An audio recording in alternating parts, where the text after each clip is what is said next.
Hi guys, хар самбаруудаа тавтаа морил та бүхэндээ энэ өдрийн мэндийг хүргэе. За өнөөдөр би та бүхэндээ Японы түүхэнд хамгийн аимшигтай хэрэгүүдийн нэгийг хүргэх гэж байна. Гэхдээ энэ бол зүгээр нэг террорист халдлагын түүх биш. Энэ бол нэг хүнийг бурхан гэж итгэсэн мянган хүний түүх.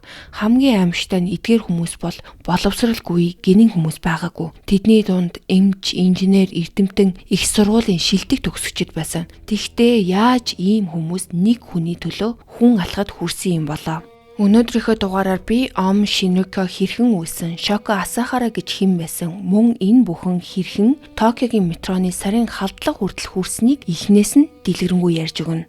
Би энэ хэргийг бол Японы түүхэнд хамгийн том терроризмын халдлага гэдгээр нь мэддэг байсан. Яг бол нарийн ширээнийг нь мэддэг байсан. Тэгээд яг энэ подкастнда зориулаад бэлдээд эхлэнгүүт юу вэ? Манай Азууд бол өстой юмыг тултал нь хийдэг гэдгийн бас нэг жишээ болсон хэрэг байсан. Миний өмнө нь ярьсан cult leader-ийн хэрэг бол зүгээр хажууд нь юу ч биш юм байна л гэж бодогдсон. Ихэнхдээ бол би ийм нөгөө урт дугааруудыг бэлтгэхдээ нэг 7 хоног бол ордог. Гэхдээ энэ хэрэг дээр бол бүх юм шинэ байсан болохоор цаг их авсан ч гэсэн бүр маш их сонирхолтой байсан.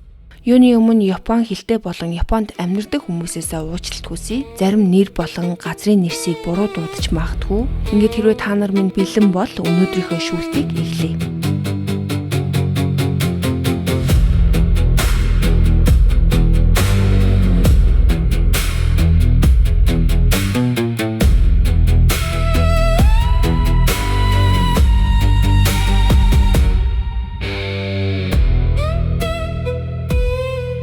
Чизуо Мацумото Японы Кумамото мужид ядуу гэр бүл төрсэн 7 хүүхдийн нэг. Түүний аав бол энгийн татами дэвсгэр уралдаг хүн. Гэр бүлийн нөхцөл байдал маш хүнд байсан учраас наад захын хэрэгцээгүй хүртэл хангаж чаддгүй байсан. Түүнээс гадна Чизуо харааны хүнд бэрхшээлтэй төрсэн. Зүүнүүдээрээ бараг бүрэн сохор, харин баруунүүдээрээ ойролцоогоор 30% орчим хараатай байсан гэж их сурвалжууд дурддаг. Тодорхой хувь нь баттай биш ч гэсэн ямар ч байсан нэг нүд нь бол нөгөөгөөсөө илүү хараатай байсан нь тодорхой. Хөдөө орон нутагт амьдрах нь өөрөө хэцүү байсан ч гэсэн хөгжлийн бэрхшээлтэй дээрээс нь ядуу хүүхэд байх нь Чизуог өрөвдүүлэхээс гадна заримдаа бусдын буули дүртэд хүргэдэг байсан. Олон хүүхдээ гэр бүлээ авч явах гэж зовж байсан эцэг их нь хараагүй хөвгүүдэд зориулаад төрийн дэмжлэгийг хайж эхэлдэг. Яг тэгэхээр Чизуогоос гадна түүний нэг ах нь бол бүрэн хараагүй байсан. Ингээд гэр бүлийнх нь харааны бэрхшээлтэй хүүхдүүдэд зориулсан төрөө санхүүжүүлдэг боловсролын боломжуудын талаар мэдэж авсан. 6 настай Чизуо Кумамото хотын хараагүй хүүхдүүдийн тусгай дотор сургуульд явдаг. Тус сургууль нь бол төрөө санхүүждэг бөгөөд үн төлбөргүй боловсрал байр олгодог байсан нь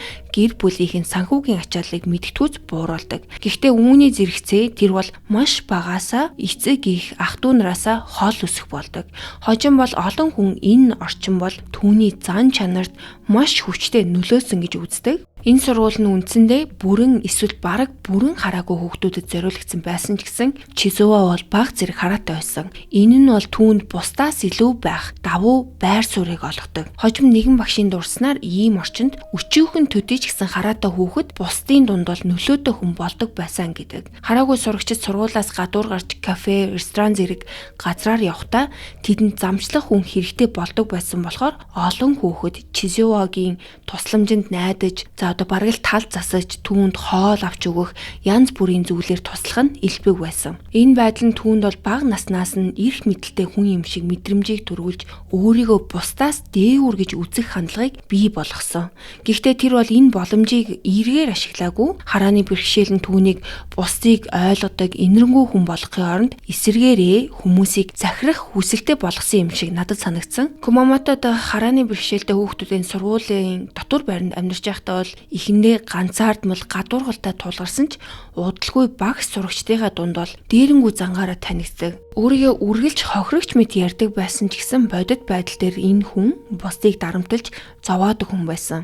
Тэр хараагүй хүүхдүүдийн сул талыг ашиглаж зориуд төөрөгдүүлэх дуртай байсан. Нэг хүүхдэд за ямар нэг зүйлийг хийж болохгүй гэж тушаачаад хэсэг хугацааны дараа чи яагаад хийгээгүй юм бэ гэж уурлаж загнадаг. Мөн нэг удаа сургууль орчимд нь хулгайч явж байна гэсэн яриа гарахад өрөөнийхөө хүүхдүүдийг шүнжин ээлжлэн харуул зогсоогоод харин өөрөө тайван унтсан байдаг. Дотор байрны дүрм журамч гэсэн түүнд төдийлөн хамаагүй байсан. Тэр гэрлээ унтраахгүй орхих, зориуд чимээ шүүгэн гаргах зэрэг зөрчлийг байн гаргадаг байсан. Нэг удаа асрагчин шаардлага тавихад би энэ байрыг чинь шатаачхан шүү гэж сүрдүүлсэн гэж ярьдаг. Гэсэн ч тэр зарим үед гадуурхагдсан хүүхдүүдэд тусалж тэдний асуудлыг сонсдог хүн шиг харагддаг байсан. Хожим бол түүнийг мэддэг хүмүүс энэ жинхэнэ инрэл биш харин бусдын нүдэн зүгээр л сайн хүн болж харагдах гэсэн орлого байсан гэж үздэг. Чизува бол бага наснаасаа нэр хүнд, эрх мэдэлд маш их татагдсан. Тэр бол бага дунд сургуультай сурагчдын зөвлөлийн даргад хид хідэн удаа нэр дэвшсэн ч үргэлж ялагдсан. Ахлах сургууль байхдаа хүртэл сонгогдохын тулд хүмүүсээс уйлж гуйж байсан ч амжилтанд хүрч чадаагүй. Нэг удаа тэр яагаад өөрт нь санал өгдөггүйг асуухад нэг сурагч түнд чи заримдаа ингээд хүмүүст нэг сайхан санаа тавьдаг юм шиг харагдаг ч гэсэн гэхдээ үнэндээ бүгд чамаас айдгаа гэж түүнд шууд хэлсэн байдаг.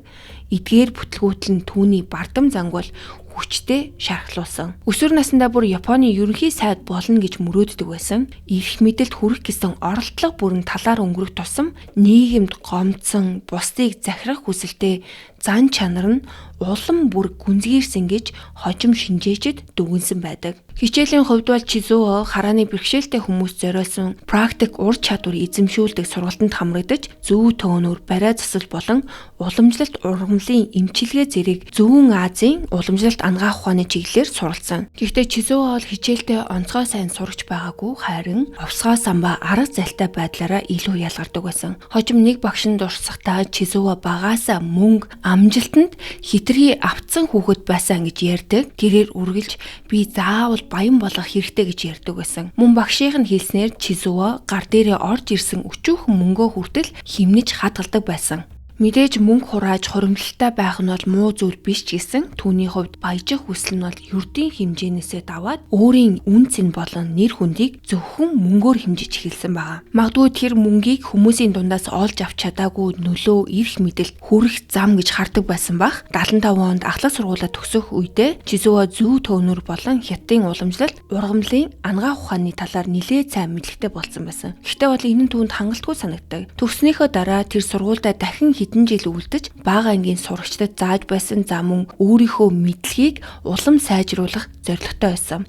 Яагаад тэгэхээр Чизуо бол их сургуульд сурах хүсэлтэй байсан. Энэ нь бол хараагүй хүүхдүүдийн сургуулийн төгсөгчдийн хувьд төдийлөн түгээмэл зам байгаагүй. 73 онд Кумамото их сургуульд элсгээр шалгалт өгсөн ч тэнцэж чадаагүй. Гэхдээ тэр бууж өгөөгүй. 1977 онд 22 настайдаа Чизуо Токио руу нүүж Японы хамгийн нэр хүнтэй сургууль болох University of Tokyo-д элсэх зорилгыг тавьсан. Түүний гарал үүсэл боловсролын нөхцөл байдлыг бодоход бол энэ нь үнэхээр асар том зорилго. Харамсалтай нь тэр Токиогийн их сургуулийн эсэлтийн шалгалтандаа хүртэл ундаг. Ингэснээр Японы академик элит давхаргад нэгдэх мөрөөдөл нь бүрэн сүрдэг. Эдгээр бүтлгүүтэл нь түүний бардам занг бол маш хүчтэй шархлуулдаг. Шизуо өөрийгөө ирээдүйд агуу хүн болно, магадгүй улс төрийн удирдагч хүртэл болно гэж төсөөлдөг байсан ч академик ертөнцийн хаалга түүний өмнө дахин хаалга хаасан.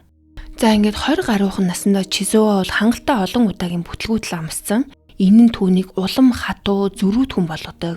Тухайн үеийн Японд шилдэг их сургуульд элсэж чадахгүй байх нь карьерийн хувьд томоохон хязгаарлалт болдог. Нэгэн цагт өөрийгөө ерөнхий сайд болно гэж ярьж явсан залуугийн хувьд энэ бол маш хүнд цохилт болдог. Түүний харааны бэрхшээл эдгээр бүтлгүүтэлд тодорхой хэмжээгээр нөлөөлсөн байх магадлалтай. Тэр ухаалаг байсан ч маш өндөр шаардлагатай эсэлтийн шалгалтуудыг давж чадаагүй. Эдгээр ялагдал нь Японы мэрийц зарчимд суурилсан тогтолцоонд дургуйц сэтгэлийг нь улам хурцтаадаг. Тэр дэлхийг үндсэндээ бол шудраг бус газраа гэж харж эхэлдэг. Мөн өөрийн харааны асуудал, ядуурл, нийгмийн холбоо харилцаа дутмаг байсан зэрэг өөрөөс нь үйл шалтгааллах нөхцөл байдал түүнийг хүртэх ёстой байр сууриас нь салгасан гэж бодож эхэлдэг. Гэхдээ Чизуо бол нэг зүйлээрээ үргэлж ялгардаг байсан нь түүний овсгоотой байдал. Их сургуулийн дипломгүй болсон болохоор тэр мэргэжлийн сургалтаараа олж авсан ур чадвартай бүрэн төвлөрдөг. 77 онд Токиогийн их сургуульд эсэж чадаагүй дараа тэр Токио орчимд үлдэж, эрүүл мэнд болон уламжлалт эмчилгээний салбарт өөрийн нэрийг гаргахаар шийддэг. Ингээд хараагүй хүүхдүүдийн сургуулиас сурсан мэдлэгээ ашиглан жижиг хэмжээний зөв төөнөрийн эмнэлгийг нээдэг. Эхэндээ маш даруухан орчинд ажиллаж байсан. Зарим их сурвалжийн мэдээснээр тэр эхлээд Кумамотод ажиллаж байгаад дараа нь Токио руу шилжиж эцэст нь Чиба мужийн Фунабаши хотод жижиг өрөө түрээслэн үйл ажиллагаа явуулж эхэлсэн гэдэг. Тэр өөрийгөө эдгээх чимээн сурталчилж зүү төөнүүр болон уламжлалт эмчилгээ санал болгодог байсан. Амьдрал нь бол тухайн үедээ дүнгэн данган болж байсан ч гэсэн үйлчлүүлэгчид мөнгө төлж өөрийг нь сэнсэ буюу багш эмч гэж хүндэтгэн түүнд эрх мэдлийн амтыг мэдрүүлдэг. Гэхдээ нуруу нухсан өвдсөн хүмүүсийг зүүгээр эмчлэх нь түүний хүсэж байсан нөгөө эрх мэдэл байгаагүй. Тэр бол нийгмийн захад бус яг төвд нь байхыг хүсэж байсан. Тиймээс бизнес нь аажмаар өсөж байсан ч гэсэн дотроо хуримтлагдсан тэр гомдол хорсол арилаагүй хിവэрэ. Чизуа өөрийн бүтлгүүтлээ хувь хүний алдаа биш харин авилгад итгэсэн шудраг бус нийгмийн буруу гэж тайлбарлаж эхэлдэг. За энэ үзэл нь ч гэсэн хожим түүний шашны сургаалуудад хүртэл шингэсэн байдаг. 70-аад оны сүүлээр тэр бизнесээ үргэлжлүүлж зөвхөн зүү төөнүүрээр хязгаарлагдахгүйгээр хятадын уламжлалт эмийн зах зээлд ордог. Тэр ургамлын гаралтай эм, эрүүл мэндийн ундаа төрөл бүрийн бүтээгдэхүүнүүд зарж эхэлсэн бизнесээ бүр хятадын уламжлалт ангаах ухааны эмийн сан гэж нэрлэдэг. Тэр өөрийгөө зүү төөнүүр эмийн ургамал шатааж халуунаар эмчлэх арга болон ургамлын нэмэлт бүтээгдэхүүнийг хослуулсан цогц эмчилгээний мэрэгжилтэн гэж сурталчилдаг байсан. 80-аад онд Японд эрүүл мэндийн эмчилгээний зах зээл эрчимтэй хөгжиж байсан болохоор Чизуач гэсэн энэ давлгааг ашиглахыг хүсдэг. Эхэндээ түүний бизнес тодорхой хэмжээний үйлчлүүлэгчийг татаж чаддаг. Тэр өөрийн зардаг тусгай шингэн бүтээгдэхүүнүүдийг хүний ирч хүчийг нэмэгдүүлэн янз бүрийн өвчнийг эдгэнэ гэж сурталчилдаг байсан. Гэхдээ мөнгө олох хүсэл болон хэтрүүлсэн амлуутууд нь удалгүй хууль зөрчигд хүргэдэг. 82 онд 27 настай Чизуа эмийн сангийн зөвшөөрлгүйгээр үйл ажиллагаа явуулж хяналтгүй эд шидийн эм зарсан хэрэгээр баривчлагдсан. Тэр зөвшөөрөл аваагүй хуурамч эрүүл мэндийн бүтээгдэхүүнүүдийг бүх төрлийн өвчин эдгэнэ гэж сурталчилж байсан цагдаа нар бол үүнийг заллингийн шинжтэй үйл ажиллагаа гэж үзсэн. Чизуа ойролцоогоор 20 хоног саатуулагдсан бөгөөд эцэст нь буруутай гэж тогтоогдно. Тухайн үеийн ханшаар ойролцоогоор $800 торгуулийг төлсөн. Торгуул нь харьцангуй бага байсан ч үр дагавар нь бол асар том байсан. Түүний байгуулсан эрүүл мэндийн дэлгүүр энэ дуйлааны дараа бүрэн дампуурдаг. Үүнээс ч илүүтэйгээр энэ явдал бол түүний төрийн байгууллагууд болон хэвлэл мэдээллийн хэрэгсэлд хандах хандлагыг бүр мөсөн өөрчилсөн. Баривчлагдж олон нийтэд ил болсон явдалд Чизуа бол гүн доромжллыг мэдэрдэг. За ингэж өөрийгөө хилмигдсэн, хавчигдсан хохирогч гэж үзэх хандлага нь бол хожим шашны удирдагч болох үе хүртэл нь үргэлжилдэг. Хүндлэгдсэн бизнесмен болох мөрөөдөл нь нурсан ч гэсэн энэ хүнд үе бол түүний амьдралыг өөр чиглэл рүү эргүүлдэг. Мөнгө олохын тулд эм зарж явхаас илүүтэйгээр тэр сүнслэг болон шашны асуудал руу улам их анхаарал хандуулж эхэлдэг. Цагдаа, шинжлэх ухаан, хэвлэл мэдээлэл зэрэг институтшнүүдэд итгэлээ алдсан тэрээр нийгэм түүнээс булааж чадахгүй илүү өндөр баталгаа хүлээн зөвшөөрлийг хааж эхэлсэн. Ингэснээрээ бүтлгүүцсэн бизнес эрхлэгчээс шашин, нууцлаг үзлийн ертөнцид хөл тавих шинэ үе эхэлсэн. Хувийн амьдралын хувьд бол Чизуа 78 онд Томоко Ишитэй гэрэлсэн. Томоко бол тухайн үедээ сургуулийн оюутан байсан. Хожим тэр нөхрийнхөө овгийг авч Томоко Мацумото болсон бөгөөд Чизуагийн хамгийн үнэнч тэмжигчдийн нэг болдог. Хосууд Токиогийн ойролцоох Чиба мужид суурьшиж зүү төөнүүрийн эмнэлэг болон эрүүл мэндийн бизнесээ хамтран ажиллуулж байсан. Үүндээ Томоко нь бол 82 оны баривчилгаанд хүргэсэн ургамлын гаралтай эмийн бизнест ч гэсэн оролцож байсан. Гэсэн ч бүх хүндрэл бэрхшээлийг үл харгалзан тэдний гэрлэлд үргэлжилж удалгүй хүүхдүүдтэй болсон. Их сурвалжууд бол яг хідэн хүүхдтэй байсан талаар зөрүүтэй мэдээлдэг ч гэсэн Томокотой бол дор хаяж 6 хүүхдтэй байсан тодорхой байдаг. Тэд 2 хүү 4 охинтой, хүүхдүүд нь бол 70-аад оны сүүлээс 80-аад оны сүүл хүртэлх хугацаанд төрсөн. 80-аад оны ихээр гаднаас нь харахад бол Мацумотогийн гэр бүл жирийн нэгэн гэр бүл шиг харагддаг. Бараг л сохор зүү төөнүүрийн эмч нөхөр, түүнийг дэмждэг эхнэр, бага насны хүүхдүүд хотын захын орон сууцнд амьдардаг энгийн л нэгэн айл. Гаднаас энгийн юм шиг харагдах ч гэсэн гэхдээ хаалттай хаалтны цаана бол Чизуа Мацумото өөрчлөгдөж эхэлж исэн. Тэр материалын зүйл хөөцөлтгөөс урам нь хугарч шашны ном зохиол болон бясалгалд автаж эхэлдэг. Тэр жилүүдэд бол Мацумото ямар нэг зүйлийг хайж исэн.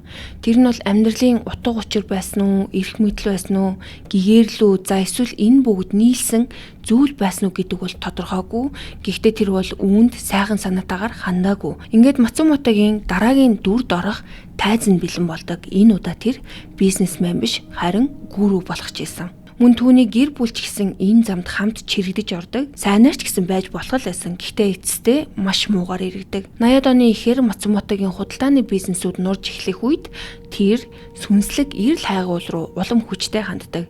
Тухайн үед Японд эдийн засгийн өсөлтийн хит материалын байдалд хариу үйлдэл үзүүлэх маягаар шин шашин, нууцлаг үзэл, мистицизм сонирхох хандлага нь бол нэмэгдэжсэн. Мацумото ч гэсэн энэ соёлын урсгалд татагддаг. Гэхдээ гол нь энэ бүхнийг хараад за би ч нэрээ энийгээр нэг өөрийгөө аваад явчих болох юм байна да гэж бодсон юм шиг байгаа юм. Тэр дорны гүн ухааныг судалж эхэлсэн бөгөөд за ялангуяа хинду болон буддист зан үйлүүдийг хослуулсан сургаалуудад анхаарах болсон. 80-аас 84 оны хооронд Мацумото тухайн үед нилээд алдартай байсан Агоншу гэх шин шашны хөдөлгөөний идэвхтэй гишүүн болдог. За энэ Агоншу нь болохоор Кирияма Сэйюгийн байгуулсан буддын шашны чиглэлийн урсгал, Буддагийн хамгийн эртний сургаалуудыг агуулдаг гэж үздэг судруудад төвлөрдгөөрөө танигдсан. Мацумото хэдэн жилийн турш Агоншугийн зан үйл бясалгалын арга барилыг тууштай дагаж мөрддөг. Энэ хугацаанд Кириямагийн байгууллагыг анхааралтай ажиглаж орчин үеийн шашны хөдөлгөөн хэрхэн ажилтгийг судалж байсан. Энэ нь түүний зохион байгуулалттай шашны бүлэглэлтэй ойроос танилцсан анхны томоохон туршлага. Хожим энэ бүхнийгээ өөрийн үйл ажиллагаанд ашигладаг. Үүний зэрэгцээ тэрээр йог, нууц увдас, далд ертөнцтэй холбоотой үзэл санааг улам гүнзгий сонирхож эхэлдэг. Йогийг бол зүгээр нэг биеийн дасгал биш, сүнслэг сахилга бат гэж үзэж байсан. Амьсгалын дасгал, бясалгалын арга техникээс эхлээд энтиг болон хятадын эртний судрууд хүртэл өргөн хүрээнд уншиж судалдаг байсан. За удалгүй тэр өөрт нь онцгой сүнслэг туршлагууд тохиолдсон гэж ярьж эхэлдэг. Энэ бол олон шашны бүлгийн удирдагчдад ажиглагддаг нэг тийм нийтлэг үе шат. Өөрийгөө энгийн хүн биш, харин ямар нэг дээд хүчний онцгой зуучлагч юм шиг харуулж эхэлдэг тэр мөч. 84 оны орчим Мацумото энтхийг болон Хималагийн бүс нутгаар сүнслэг эрэл хайгуулын аялал хийдэг. Тэр ариун газруудаар зорчилж багш нар бясалгагчдтай уулзахыг зорддог. Хожим түүний байгууллагын сурталчилгаанд дурдсанаар Мацумото Хималад байх хугацаанд эцсийн авралт хүрч бүрэн гэгээрлийг олсон гэж мэддэг болсон. Мөн энэ аяллаа үеэр нэр хүндтэй сүнслэг хүмүүсээс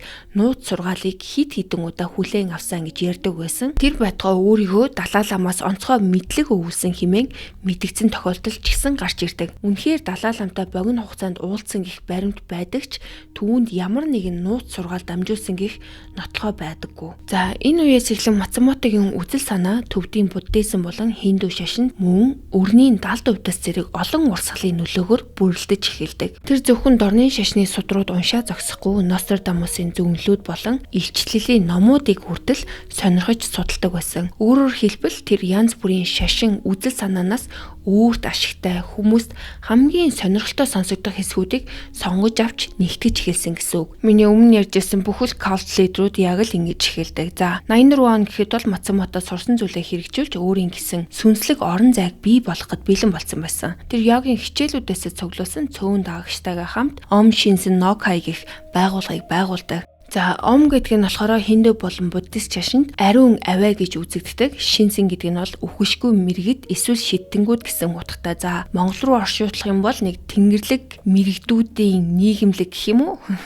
Тэгж орчуулагдахаар хэрвээ та нар бол Lord of the Rings-ийг мэддэг бол яг л миний хувьд бол яг Gandalf the Grey шиг өөрийгөө харж исэн болов уу гэж бодогдсон. За эхэндээ бол энэ нь бол зүгээр л нэг жирийн йог, бясалгалын анги юм шиг харагдаг байсан ч удалгүй шин шашны хөдөлгөөний эхлэл болж хувирдаг. Тэр үед Мацумото бол өөрийгөө аврагч гэж зарлаж амжаагүй байсан. Өөрийгөө бол илүүтэйгээр далд увдас сонирхдаг, харизматай йогийн багш юм шиг л харагдуулдаг байсан. Тухайн үеийн нэгэн хуучин гишүүн нь хожим жилхтэй бид бол өөрсдийгөө дагагч гэж бодож байгаагүй. Харин нэг зорилгын төлөө нэгдсэн гишүүд гэж үздэг байсан гэж дурсдаг. Энэ нь бол эхний жилүүдэд бүлгийн уур амьсгал илүү чөлөөтэй, хамтын хөгжлийг эрэлхийлсэн шинжтэй байсныг харагдуулдаг. Гэхдээ Мацумотогийн дүр төрх бол аажнамаар өөрчлөгдөж эхэлдэг. Тэр өөрийгөө жирийн багшаас илүү онцгой чадвартай гүрүү юм шиг харагдуулахыг бол улам хичээж эхэлдэг. 85 онд нууцлаг үзэгдэл далд ертөнцийн талаар бичдэг Японы нэгэн сэтгүүл түүний тухай нийтлэл гаргадаг. Тэр нийтлэл дээр Мацумотог бол агаарт хөөрөх чадвартай гэдгийг хэлдэг. Тэр нийтлэлд Мацумото өөрөө хэлэхдээ за одоогоор би бол агаарт ойролцоогоор 3 секунд хөөрч чаднаа. Гэхдээ энэ хугацаа бол аажмаар уртсаж байгаа. 1 жилийн дараа би тэнгэрт чөлөөтэй нисэж чаддаг болно гэж хэлснийг нь сонин нийтэлсэн байсан. Яг энэ хэсгээр надад Монголд болж исэн нэг зөв санаанд орж ирсэн. Нэлээд олон жилийн сошиал медиагаар нэг эмэгтэй бурхнаар бөөлждэг гэд тэр мэдээг телевизийнхэн бүр бичлэг болгоод олон нийтэд тарааж исэн. За яг тэр үед бол хэсэг бүлэг хүмүүс тэр эмэгтэйг бол үнэхээр юм бурхан юм байна гэж итгэж байсантай адилхан Японд ч гэсэн хэсэг бүлэг хүмүүс энэ хүнийг нисэж чадгаа гэдэгт итгэсэн хүмүүс гарч ирж байсан. За ийм мэдгдлүүд бол адал явдал нууцлаг зүйл сонирхдаг залуусын анхаарлыг татдаг. Яагаад тэгэхээр тэдний өмнө бол юр бусын чадвартай гэж өөрийгөө танилцуулдаг. Хямлан мэрэгэн ухаан ярьдаг. Түүнд хүрэх замыг йогоор санал болгодог хүн гарч ирээд байсан. Тухайн үеийн хэвлэл мэдээлэлч гэсэн ийм төрлийн төвхийг сонирхож нийтэлдэг байсан болохоор Мацумото энэ боломжийг ашиглаад улам олон хүнийг өөрийн хүрээлэлд татаж эхэлдэг. 86 он гэхэд бол түүний сургаал улам тодорхой шашны шинжтэй болсон байсан. Тэр өөрийгөө хямлаад бахта гүн гэгээрэлд хүрсэн гэж зарлаж зөвхөн эрүүл мэнд, хувийн хөгжлийн талаар бус орчлон ертөнцийн нууц, хүний оршихуйн утга учир, дээд түвшний сүнслэг ертөнцийн тухай ярьж эхэлдэг. Энэ үеэс түүний шашны дүр төрх бүрэн төлөвшөж эхэлдэг. Тэр бол өөрийгөө жирийн хүний хүрээнээс давсан бусдаас дээгүүр, бусдыг гэгээрэлд хүргэх чадвартай мэрэгжилтэн замчлагч хийж танилцуулж байсан. Одоогийнхоор бол одоо хэлсвэл нэгийг аваад нэг үнгүү гэдэг шиг колтод ороо гэгээрэлд хүрнэ. Гэхдээ эхлээд амьдралаа надад өгөх хэрэгтэй гэсэн далд санаа тэнд явж исэн. За мөн альва шаардлага дүрмийг бол өөрийнх нь хүсэл биш харин дээд хүчний заавар мэтэр тайлбарлах хандлагч гэсэн энэ үеэс тодорч эхэлдэг. Түүний байгууллага залуусыг татахын тулд өвөрмөц сурталчилгаа ашигладаг байсан. Тэд бол аниме, комик хэлбэрийн материал хэвлэж өөрсдийн үзэл санааг шинжлэх ухааны уран зөгнөлт бүтээлүүдтэй холбож тайлбарладаг байсан. Зарим хэвлэлдээ бол Айзек Асимовын Foundation цувралыг дурдж өөрсдийн гишүүдийг ирээдүйн эмх замраагүй байдлын дараа соёл иргэншлийг дахин босгохоор бэлтгэж байгаа онцгой бүлэг хүмүүстэй зүүрлдэг байсан. Мацумото орчин үеийн хүмүүс сүнслэг үзэл санааг хэрхэн сонирхолтойгоор хүргэхийг сайн ойлгосон байсан. Тэр эртний мэрэгэн ухаан, хувь хүний хөгжил, нууцлаг чадвар гэсэн 3 сэдвийг нэгтгэн сурталчилдаг байсан бөгөөд өвчин эдгэх, стресс тайлах, бүр юр бүсийн чадвар хөгжүүлэх боломжтой гэж хүртэл амлдаг байсан. Товчонаавал тэр өөрийгөө орчин үеийн аврагчийн дүрээр бүтээж исэн шашин, хувь хүний хөгжил, шинжлэх ухааны уран зөгнөлт санааг нэгтгсэн энэ хольцуул олонний анхаарлыг маш хурдан татдаг. Ийхүү түүний сүнслэг хөдөлгөөн бүрэлдэхүүн тогтож байх үед Мацумото өөрөө ч гэсэн шин дүр төрхөө баталгаажуулж 86 оны орчимд Шоко Асахара хэмээх шашны нэрийг авдаг. За Японд ч хэлтгүй ер нь шашны бүлэглэлийг үүсгэн байгуулагчид төрсөн нэрээсээ өөр ариун шашны нэр авах нь бол түгээмэл үзэгдэл. Энэ нь бол сүнслэг дүрдээ дахин төрж байгааг илэрхийлдэг уламжлал. Шоко гэх нэр нь бол гэрэл гэгээ, тунгалаг байдал, аз жаргал зэрэг эерэг утгыг агуулдаг болохоор гэгээрсэн хүний дүр төрхтэй бол сайн зохицож исэн. 87 он гэхэд бол Мацумотог дагагчид болон хэвлэл мэдээллийнхэн бол бараг л бүгдээрээ зөвхөн Шоко Асахара гэдэг нэрээр нь мэддэг болсон. Энэ бүхэн бол түүний гүрүүдийг бүтээх ажлын нэг хэсэг нь байсан. Тэр өөрийгөө онцгой хувь тавилантай, зөвгөнөх чинжтэй хүн гэж харуулахыг хичээж ирсэн. Асахара бол уламжлалт гүрийн төрхийг зориуд бүрдүүлдэг. Тэр үс сахлаа ургуулж, цагаан болон нийл ягаан өнгийн тод сул дээл өмсдөг. За ихэвчлэн дэрэн сентийн дээр завилж сууж зураг авахулдаг байсан. Тэр бусад шашны бүлгийн удирдагчид хэрхэн ажилтгийг судалж, тэдний хэрэгэлдэг аргуудыг бол өөр дээрээ хэрэгжүүлж эхэлдэг. Тэрээр энэрэнгүй ухаалаг хүний дүр төрхийг бол Нямбай гэх чинь бүтээсэн. Олон нийтийн өмнө бол намуухан хоолоогоор ярьж байнгын нэмсэглэж аз жаргал, эрүүл мэнд, гэгээрэл, өндөр ухамсарын тухай лекц уншдаг. Гэхдээ энэ үеэс л түүний хит их өөрийгөө дөвийлгсэн зан чанар нь илэрч эхэлдэг. Энтгэхээс буцаж ирснийхаа дараа Асахара өөрийг нь гадаадын нэр хүндтэй сүнслэг удирдагчид хүлээн зөвшөөрсөн гэж ярих болсон. Түүнийг төвдийн нэгэн хийдэд очиж гэгээрсэн нэгэн химэн үнэлсэн гих яриа хүртэл тархсан ч ихэнх судлаачид бол эдгээрийг Мацумотогийн сурталчилгааны багийн хэтрүүлэг гэж үздэг. Үүгээр ч зогсохгүй тэр өөрийгөө түүхэндх томоохон шашны зүтгэлнүүдийн хойд дүр гэж дагагчдаа хэлж эхэлдэг. Зарим үед бол Христийн дахин төрөл, Хинду шашны Шива бурхны хүн дүртэй хувилгаан гэж хүртэл өөрийгөө дүрсэлдэг байсан. 80-аад онд тэр ийм мэдгдлүүдийг олон нийтэд тэр бүр хэлдэггүй байсан ч гэсэн байгууллагынхаа дотор бол өөрийгөө тэнгэрлэг, бурханлаг хүчийг агуулсан хүн гэж сурталчилж байсан. Улмаар дагагчид нь Асахараг гэгээрэлд хүрсэн сэтгцийн онцгой чадвартай бөгөөд хүн төрлөختнийг аврал руу хөтөлж чадна гэдэгт нь итгэдэг болсон. Ингэснээрээ Багдад дээрлэхүүлдэг Ичимхий Чизува Мацумото алга болдог. Түүний оронд дээд үнний гүрүү Шоко Асахара гарч ирдэг. Тэр өөрийгөө энгийн хүмүүсээс дээгүүр орших, дэлхийг аврах үүрэгтэй хүн гэж улам бүр итгүүлэх болсон. Хожим дэлхийн нийтэд танигдсан Om Shinrikyo байгууллага нь жинхэнэ утгаараа 87 онд бүрэлдэн тогтдог. Тэр жил Асахара өмнөх йогийн бүлгийнхээ суурин дээр шин шашны байгууллага албан ёсоор байгуулдаг. Жижигхэн сүнслэг клубээс жинхэнэ шашны урсгал болон хувирах энэ шилжилт нь илүү нарийн шаталсан бүтэц, дүрм журамтай үзэл сурталаар илэрхийлэгдэжсэн. Тухайн үед байгууллагын төв байр нь Токиогийн нэг өрөө жижигхэн байр байсан ч тэдний зорилго нь бол хамаагүй том байсан. Асахара Om буюу AUM гэдэг нь бол орчлон ертөнцийн ариун авайг илэрхийлдэг. Харин Shinrikyo нь дээд буюу туйлын үннийг илэрхийлдэг гэж заадаг байсан. Өөрөөр хэлбэл энэ нь зүгээр нэг бясалгалын бүлэг биш, харин гэгээрэлд хүрэх цорын ганц зам гэсэн санааг агуулж байсан. Түүний байгуулсан энэ шашин бол олон шашны үзэл санааг холсон өвөрмөц сургаалтай. Гол үндэс нь буддизм боловч хинду шашны ойлголтууд, даогийн сургаалын энергийн тухай үзлүүд, христийн шашны дэлхийн төгсгөлийн зөвнөлүүд, за тэрч бүхэл шинжлэх ухааны уран зөгнөл зохиолын элементүүдийг хүртэл нийтгсэн. За энэ холимог сургаал нь бол тэднийг уламжлалт шашны байгууллагуудаас ялгаруулж харагдуулдаг. Омын үйл ажиллагаа, йогийн хичээл, амьсгалын дасгал болон сүнслэг хөгжлийн лекцүүдээс бүрддэг. Гишүүдэд эдгээр дасгалаар өөрсдийгөө ариусгаж, юр бусын чадварыг олж, эцэст нь авралт хүрч чадна гэж заадаг байсан. Мөн байгууллага бол өөрийн гэсэн сэтгүүл, мэдээллийн тохиомлууд гаргаж эхэлсэн. Нүүрэн дээр нь ихэвчлэн Асахарагийн инээмсэглсэн зургууд байдаг. 89 оны 8 дугаар сард Om Shinrikyo Японы хуулийн дагуу шашны корпорацийн албан ёсны статустай болсон нь маш том эргэлтийн цаг болдог. Асахара болон түүний хамтрагчид төрийн байгууллагуудын гадна жагсаж улс төрчидтэй ойртон ажиллах зэрэг идэвхтэй лобби хийсний үр дүнд Токиогийн захиргаат тэдэнд шашны байгууллагын албан ёсны эрхийг олгосон. За энэ шийдвэр бол асар их нөлөө үзүүлдэг. Яагаад тэгэхээр байгууллага татварын хөнгөлт эдлэхээс гадна төрийн байгууллагын шалгалтаас тодорхой хэмжээнд хамгаалагдах болдог. Дайны дараах Японд шашны эрхчлөг маш өндөр түвшинд хадгалдаг байсан болохоор нэгэнт албан ёсоор бүртгэгдсэн байгууллагын дотоод хэрэгт төр оролцоос зайлсхийдэг байсан юм байна. Асахара бол энэ статусыг авахыг хамгийн чухал зорилтуудынхаа нэг болгосон нь санамсаргүй хэрэг байгаагүй. Тэр бол үүнийг байгууллага хамгаалах бамбаа болно гэдгийг сайн ойлгож исэн. Судлаачдын үздгээр албан ёсны зөвшөөрөл авсны дараа Om байгууллага бол эрс өөрчлөгддөг.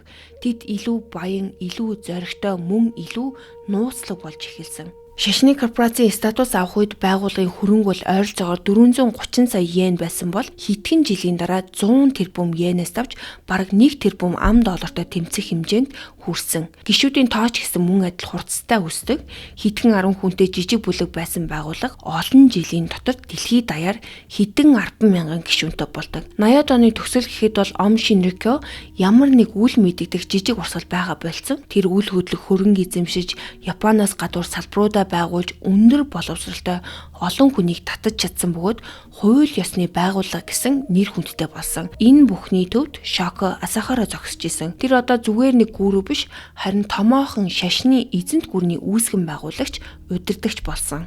Омын хурдтай өсөлтийн нэг шалтгаан нь бол боловсрал өндөртэй залуусыг татаж чадсан явдал. Бусад олон шашны бүлгээс ялгаатай нь бол тэд их сургуулийн төгсөгчид, эрдэмтэд, инженерүүд, мэрэгжлийн хүмүүсийг идэвхтэй элсүүлдэг байсан. Японы эдийн засгийн өсөлтийн үед олон залуус материалын амжилттай байсан ч гэсэн дотроо хоосон мэдрэмжтэй байсан. Om тэдэнд амьдралын утга учир, зорилго, адал явдал, бүр юр бусын чадвар эзэмших боломжуудыг амлаж исэн. Тэд их сургуулиуд, номын дэлгүүрүүдийн орчимд сурталчилгааны хуудсыг тарааж йогийн төвөд ажиллуулж үн төлбөргүй анхан шатны хичээлүүдийг зохион байгуулдаг байсан. Мөн залуу гишүүдэд ашиглан шинэ хүмүүсийн итгэлийг олдог байсан. Энэ шашны сургаал өөрийгөө хөгжүүлэх, өвчнөөс ангижрах, оюуны чадвараа нэмэгдүүлэх, гэгээрэлд хүрэх амлалтуудаар дүүрэн байсан.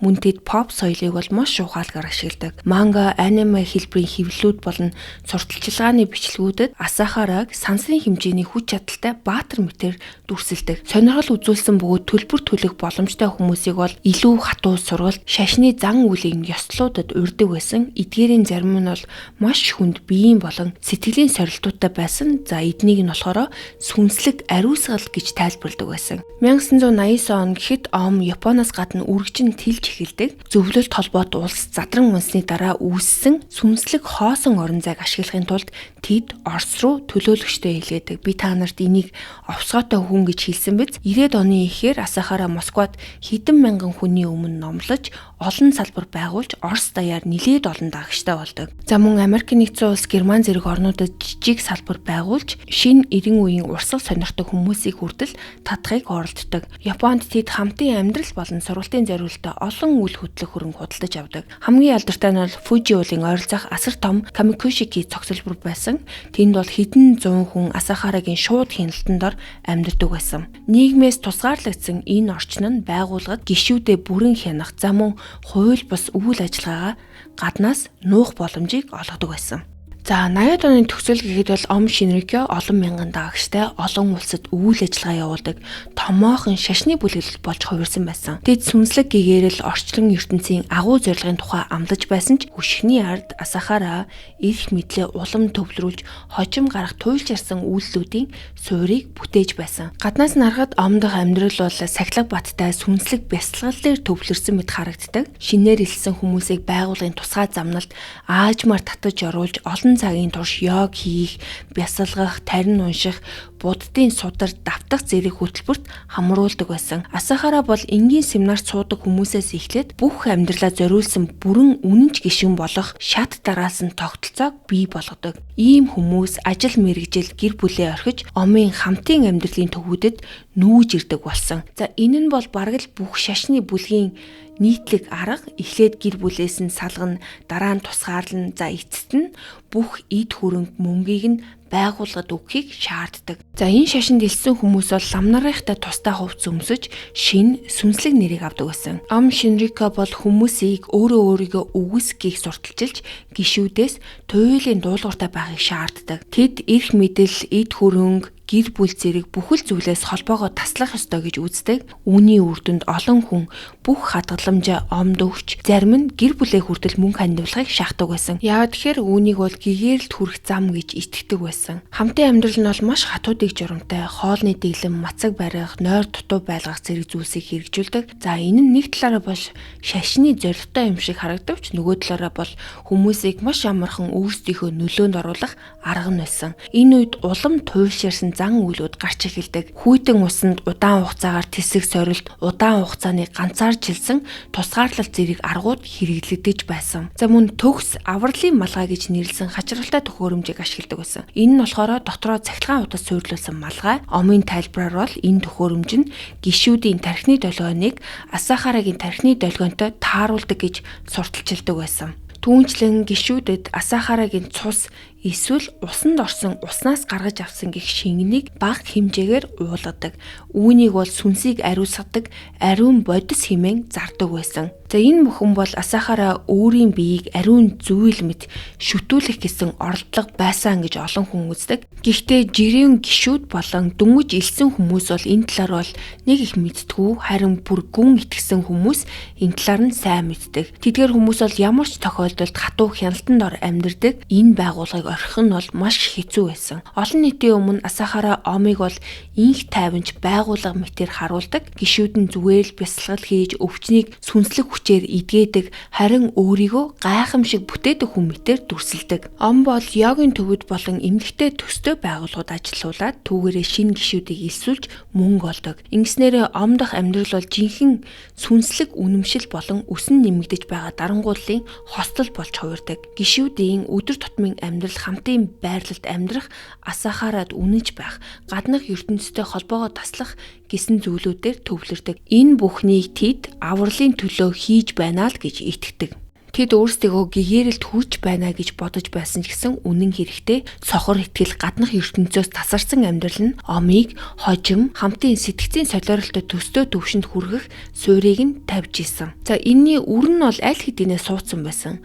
Сохроор дагах зан төлөв, зовлон шаналлыг ариун зүйл мэт хүлээн зөвшөөрөх хандлага, зориг зөв бол ямар ч арга зөвтгөгдөн гэсэн үзэл аажмаар гүн үндэслэж эхэлдэг. 90-ад он гарахад бол Шоко Асахарагийн сургаал улам бүр дэлхийн сүрлийн өн аястай болж эхэлдэг. 80-ад онд он бол гол төлөв хувь хүний гэгээрэл сүнслэг хөгжлийг онцолдог байсан бол шашны албан ёсны статус авсны дараа Асахара хүн төрөлхтний ирээдүй дэлхийн сүрлийн тухай зөвлөлүүдийг илүү идэвхтэй ярьж эхэлдэг. Энэ нь бол хүмүүсийг өөрөөсөө бүрэн хамааралтай болгох маш үр дүнтэй арга болсон. Айдас тавцсан хүмүүс зөвхөн өөрт нь итгэж, зөвхөн өөрийг нь дагах ёстой гэж тэр сурталчилдаг байсан. Тэрээр Bible, Нострадамусын зөвгөнлүүд, Хинду шашин болон буддизмын үзлүүдийг хослуулан омыг хүн төрөлхтний хувь заяаны төвд байрлуулахыг оролдож эхэлдэг. 89 онд тэрээр дэлхийн сүрэл нэртэй бүтээл хэвлүүлж байгалийн болон нийгмийн гамшигуд улам нэмэгцээр эцэст нь 90-ад оны сүүлээр Америкийн нэгдсэн улс болон Японы хооронд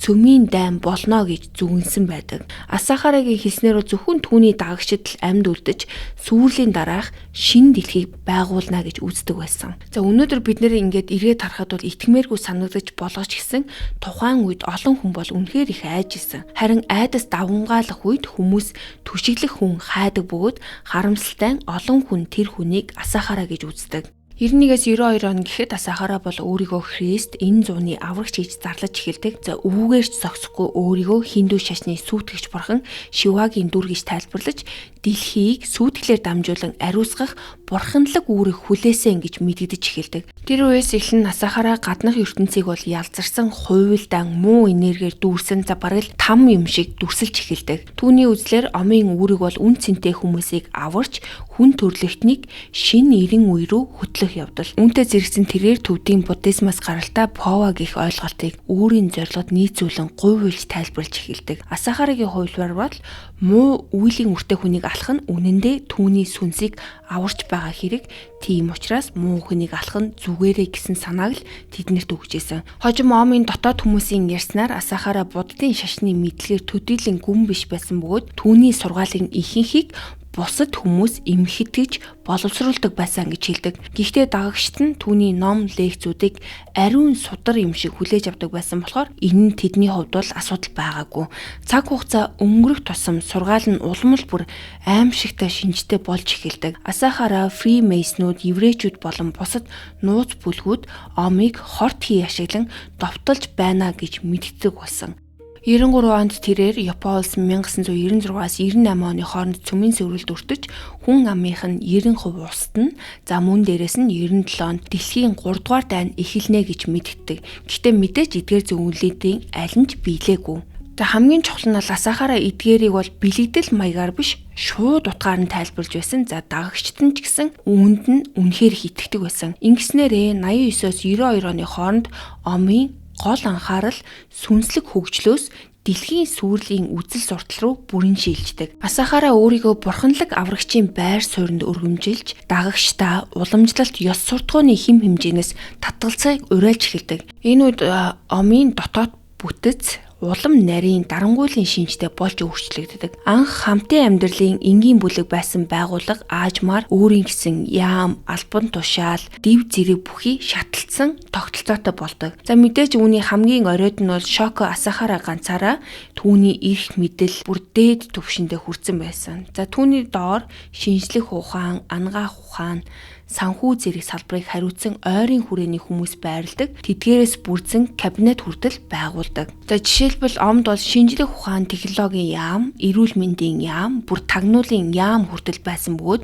сүүлчийнх нь бүлгийн дотоод тагнуул болон мэдээллийн ажиллагааг хариуцдаг байсан. Ингэснээрээ ом өөрсдөө зүгээр нэг шашны байгууллага биш, харин ирээдүйн сүрлийн дараах дэлхийг удирдах бэлэн засгийн газар мэтээр төсөөлж эхэлдэг. Жирийн гишүүдийг элсэгч, шав, лам зэрэг олон шатлалд хувааж бие даасан шийдвэр гаргах чадвараасаа татгалзахыг шаарддаг. Асахарагийн байнга давтдаг санаануудын нэг нь болохоор үннийг эрэлхийлдэг хүн эгогоо орхих ёстой гэсэн сургаал байсан. Гэхдээ бодит байдал дээр энэ нь асуулт асуухгүйгээр тушаал бүрийг биелүүлж эргэлзээгүйгээр дагахыг хэлж байсан. Хяналтын тогтолцооч гэсэн маш нарийн ахлах шавнар доод түвшний гишүүдийг байнга ажиглаж эргэлзээ илэрхийлсэн эсвэл дүрм зөрчсөн хүнийг шууд мэдээлдэг. Хожимын шашны бүлэг зэвсэг үйлдвэрлэх, химийн туршилт хийх зэрэг нууц төслүүд хэрэгжүүлж эхлэхэд мэдээллийг зориудаар хувааж зөвхөн сонгогдсон багууд л эдгээр хууль бус ажиллагааны талаар мэддэг болсон. Харин жирийн гишүүд бол үүндээ хөшигний ард юу болж байгааг огт мэдтгүү. Тэдний хувьд ом бол зүгээр л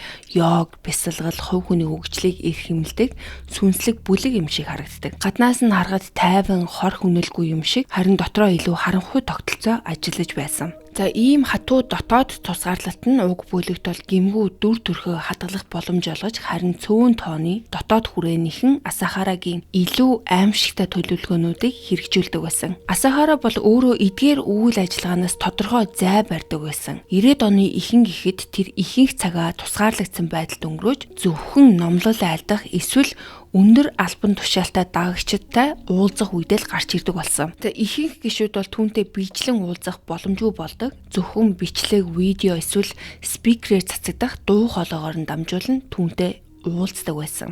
Тэгээ бараг л буянтайд нь харагдаж бузрууд нь харагдахгүй гэсэн юм шиг л байгаа юм. За 92 он гэхэд бол ом маш өндөр хяналттай шашны бүлэг болж хувирсан. Оргилд нь алдаа гаргадгүй, төгс удирдаг чимээн үзэгддэг Асахара байсан бөгөөд түүний хүсэл зоригийг хэрэгжүүлэхийн тулд бүхэл бүтэн байгууллагын бүтэц ажилтдаг байсан. Айдас, суртал ухуулга, нууцлал, дуулууртай байдал нь дэг журмыг хадгалах гол хэрэгсэл болдог. За ом бол олон нийтэд инх тайвныг номлодог хിവэрэ байсан ч гэсэн 80-ад оны сүүл 90-ад оны ихээр хүчирхийллийн шимж тэмдгүүд бол аль хэдийн гараад эхэлсэн байсан. За хамгийн чухал эргэлтийн цэгүүдийн нэг нь бол 89 оны 11-р сард болсон өмгөөлөгч Цуцуми Сакамотогийн алуу байсан. Тэрээр омын эсрэг хамтын нэхэмжлэлд гаргахаар бэлтгэж байсан телевизийн ярилцлагад оролцож тус байгууллагыг шүүмжилсэн байдаг. Гэхдээ уг ярилцлагыг цацхаас өмнө телевизийн станц бичлэгийг нууцаар омд үзүүлснээр Сакамото юу хийж байгааг тэд мэдэж авдаг. Энэ явдал бол Асахарагийн дотоод хүрээнийхнийг маш ихээр уурлуулж тэд Сакамотог устгахаар шийддэг. 89 оны 11 сарын 5-нд омын ахлах гишүүд Сакамотогийн гэрт нэвтэрч Цуцуми Сакамото болон эхнэр Сатоко болон 14 сартай хүү Тацухико нарыг хөнөөдөг. Дараа нь цогцуудыг төмөр торхонд хийж аслагдсан газарт булдаг. Тэрнийг таних боломжгүй болгохын тулд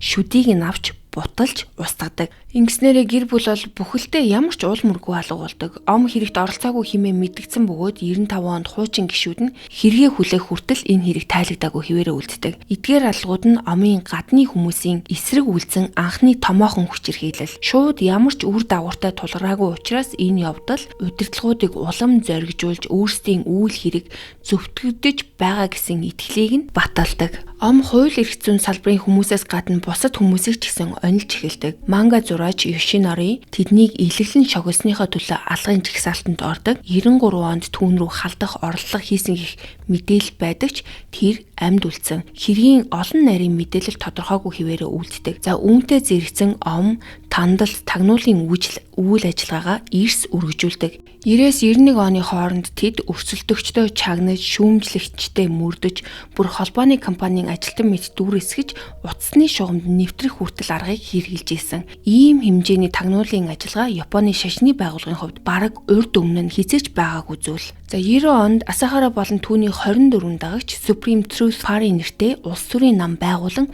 сонгуульд өрсөлддөг. Тэдний зорилго нь улс төрийн нөлөө олж авах байсан бөгөөд Асахара нэг өдөр ерөнхий сайд болно гэж хүртэл найдаж байсан. Гэхдээ энэ оролдлого нь доромжлол болдог. Маш олон гишүүнтэй байсан ч нам бол нийт саналын өчүүхэн хэсгийг ч авч чадаагүй. Энэ нь бүр өөрсдийн зарим дагагч хүртэл тэднийг дэмжээгүй болохыг харуулдаг. За мэдээж сонгуульд ялагдсан Асахара бол улмал ууртай болж түүний номлолууд нь дэлхийн төгсгөл, хавчлаг, мөрдлөг, янз бүрийн уран зөгнөлтөй болж эхэлдэг. 92 он гэхэд бол ом хүчирхийлэлд автсан, хардлага сэрдэлгээр дүүрэн дэлхийн төгсгөлийг хүлээсэн шашны бүлэг болж хувирдаг. Тэд нууцаар дайснуудаа хөнөөж, ирээдүйн халдлагуудыг төлөвлөж, өөрсдийгөө гаднах ертөнцийн эсрэг ариун дайнд оролцож байна гэж үздэг. Гэмт хэргийн үйл ажиллагааны үргэлжлэхийн хэрээр хохирогчдын тооч гэсэн өсдөг. Сакамотогийн гэр бүлийн алга бол омын маш нарийн нуун дарагдуулалтын улмаас бараг 6 жилийн турш илрээгүй. За үүнээс гадна бүлгээс гарсан хүмүүс болон дайсан гэж үзсэн бусад хүмүүсийн эсрэгч алгууд үйлдэгдсэн гэж сэжиглэгддэг. Мөн тус бүлэг өрсөлдөх шашны хөдөлгөөнүүдийн удирдагчдыг хөнөөх төлөвлөгөө боловсруулж исэн. За үүнд нь Сокогакай болон Happy Science-ийн нэр хүндтэй удирдагчид хүртэл багтжсэн. За эдгээр төлөвлөгөө хэрэгжээгүй ч гэсэн омын өөрсдийнх нь гаргасан үнний дайснууд гэдэг нэртэй алгын жагсаалтанд энэ хүмүүс багтсан байдаг. За өөр нэг онцгой хэрцгий хэрэг нь бол 95 оны 2 сард болсон Киёши Кореягийн хулгайлалт. Киёши Кореягийн хулгайлалт болон аллах. Корея бол өөрөө омын гишүүн биш байсан ч гэсэн түүний эх чинь өмнө нь энэ байгууллагын гишүүн байсан. За мөн дээрээс нь маш их мөнгөтэй чинээлэг эмэгтэй байсан. Омын ажилтнууд түүнийг хулгайлан нэгэн байгууламжтай авчирч эгчийнх нь хаана байгааг хэлүүлэхийг оролддог. Тэд мөн түүний хөрөнгөнд хүрэхийг хүсэж байсан. Корея үнэхээр мэдгүй байсан уу эсвэл зүгээр хэлхээс татгалзсан уу гэдг нь бол тодорхойгүй. Байцаалтын үеэр омын гишүүд түүнээс мэдээлэл авахын тулд мэдээ алдуулах юм хэрэгэлсэн ч тунг нь хэтрүүлэн өгснөөр санамсаргүйгээр амиг нь хөнөөчдөг. Дараа нь бүлгийнхэн түүний цогцыг өөрсдийн цогцлбор доторх зууган шатааж үлдэгдлийг нь хайсан болохоор тэр бусдын адил зүгээр л ор мөргүү алга болсон мэт болдог. Гэхдээ Сакамотогийн хэрэгээс ялгаатай нь энэ гэмт хэрэг маш хурдан илэрдэг. 95 оны 3 сар гэхэд Кореягийн алга болсон хэргийг шалгаж эхэлсэн бөгөөд сэжиг аажмаар ом руу чиглэдэг. Асахара үүнийг мэдэрсэн түүнийг улам цөхрөнгөө барсан арга хэмжээ авахд хүргэсэн чухал хүчин зүйл болдог. 94 он гэхэд омын гишүүдийн олон гэр бүл болон хуульчдын нэгдэл омыг хүн хулгайлах, хүчирхийлэл үлдэхэд буруутгаж ил тод дуугарч эхэлсэн. За өөрөөр хэлбэл утаа аль хэдийн гарч байсан ч ирэх баригчид шийдэмгий хөдөлж чадаагүй. Үүний нэг шалтгаан нь бол шашны байгууллагатай харьцахдаа болгоомжтой хандах, шашны бүлгүүдийг дарамтлсан гэх өнгөрсөн алдаагаа давтахгүй гэсэн айдас байсан. За нөгөө талаасаа ом бол өөрсдийнх нь эсрэг зогсон хүмүүсийг маш хэрцгий байдлаар сүрдүүлдэг байсан. Омын эсрэг уулзалт туудад тэдний тагнуулууд нэвтрэх эсвэл айлган сүрдүүлсэн утасны дуудлага хийх нь энгийн үзэгдэл болдог. Тэд бол хаасаагүй байсан. 89-оос 94 оны хооронд ом Шинрико аль хэдийнэ жижиг хэмжээнд алгын машин болж хувирсан. Асахарагийн хүсэл зорилгод үйлчлэхийн тулд хүний амийг хэрэггүй зүйл юм шиг үздэг болсон. Урвагч тагнуул гэж үдсэн хүн байсан ч Сакамотогийн нэл хүүгчиг гимгүү хүн байсан ч ялгаагүй. Аллах бүрийг технологи, худал хуурмаг ашиглан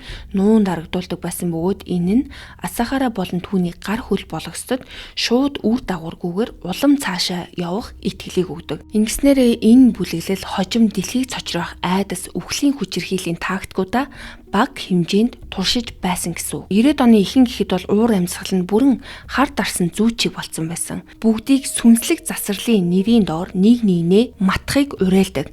Асахарагийн сургаалт өчүүхэн төдий эргэлзэх нь ариусгах ёстой бохирдол гэж тооцогддог болсон. Асахара бүлгийнхээ дотор бараг л шашны мөрдөн байцаалчийг тогтолцоог бий болгосон. Үнэн ч бас байж магадгүй итгэл нь ганхаж байгаа эсвэл хангалттай хөрөнгө хандуулаагүй гэж сэжиглэгдсэн гишүүд маш хатуу шийтгэлийг хүлээдэг. Хэрэв хэн нэгэн Асахараг эсвэл байгууллагын бодлогыг шүүмжилвэл хамгийн багадаа эрчимтэй сургалт гих нэртэй шийтгэл ордог. Энэ нь үнэндээ бол ганцаарчилсан хорих эсвэл туйлын ядраах биеийн дасгалууд байсан. Хамгийн муу тохиолдолд тэр хүн зүгээр л ор мөргүү алга болдог. Ингэснээрээ бүлийн дээд төвшөнд айдсын уур амьсгал бол нэвт шингэж эхэлдэг. Анхны мэдэгдэж байгаа алдуудын зарим нь бол 89-90 онууд гарсан бөгөөд Асахарагийн эрх мэдэл занл хийсэн хүмүүсийг онилсон. 89 оны 2 дугаар сард гишүүн Шүжи Тагужи бүлгээс гарахыг оролцсон бөгөөд түүнийг дуугүй болгохын тулд Асахарагийн тушаалаар алсан. Өөр нэг хэрэг Котара Очида гэх залуу гишүүн орсон байдаг. Түүний 90 оны орчимд итгэлээсээ гарахыг оролцсон эсвэл дуулуургүй байсан гэх шалтгаанаар алсан гэж үздэг. Ийм дотоод алгууд хоёр зорилготой байсан. Нэгдүгээрт занл хийлэл гэж үзсэн хүмүүсийг замаас зайлуулах. Хоёрдугаарт бусад гишүүдэд анхааруулга болгох. Гишүүдийн дунд тэр хүн гарах гэж байгаад ямар нэгэн болсон гэх яриа тарвал гишүүд айж дуулууртаа хിവэрээ үлддэг байсан.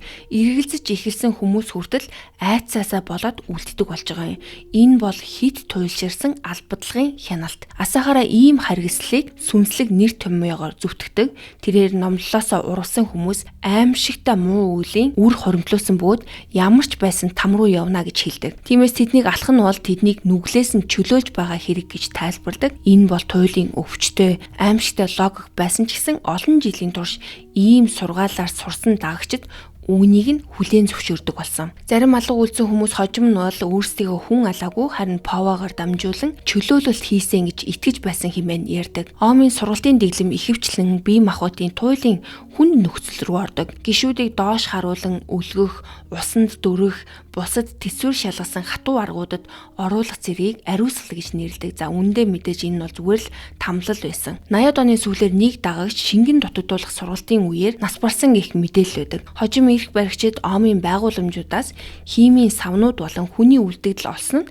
ийм өхлүүдийн нотлохог устгах ордлого байсныг харуулдаг. Эдгээр үйл явдлууд бол Асахарагийн бүлэг ёс суртахууны үндсэн зарчмуудыг хэрэг гүнзгий эвдсэнийг харуулдаг. Хүн битгий ял гэсэн зарчим ом дотор бараг хүчингү болж эхэлдэг. Түүний оронд Асахаратай битгий тэрсэлтэй гэсэн зарчим үйлчлдэг болсон байгаа юм. Хэрвээ хин нэгний оршин байх нь урвалт үл тохирох байдал эсвэл зүгээр л Асахарагийн төсөөлсөн ирээдүйд саад болж байна гэж үзэгдвэл тэр хүний ам түүний нүдэнд хэрэггүй болж хувирдаг. За гэхдээ бүх гишүүд бол ийм туйлширсан арга хэмжээнүүдийн талаар мэддэг байсан гэсэн үг биш. Үндэ бол доод түвшний ихэнх гишүүд дуулуургүй байвал хамгийн ихтэй хөөгдөх эсвэл хатуу сахилгын арга хэмжээ авна гэж боддог байсан бах магадлалтай. Харин дотоод хүрээнийх нь аль хэдийнэ буцах боломжгүй цэгийг давтсан байдаг. Тэд эдгээр нууцыг тус тусад нь хуваан нууж зөвхөн хэрэгтэй хүмүүст нь л мэдүүлдэг байсан. За энэ нь бол омын гишүүдийн тодорхой хэсэг нь үнэхээр чин сэтгэлээсээ итгэдэг, юу болж байгааг мэдэхгүй энгийн шашны байгууллагын дүр төрхийг бүрдүүлжсэн гэсэн үг. За харин нэг жижиг бүлэг нь бол шашны нэр барьсан бараг л нууц цагдаа за бүр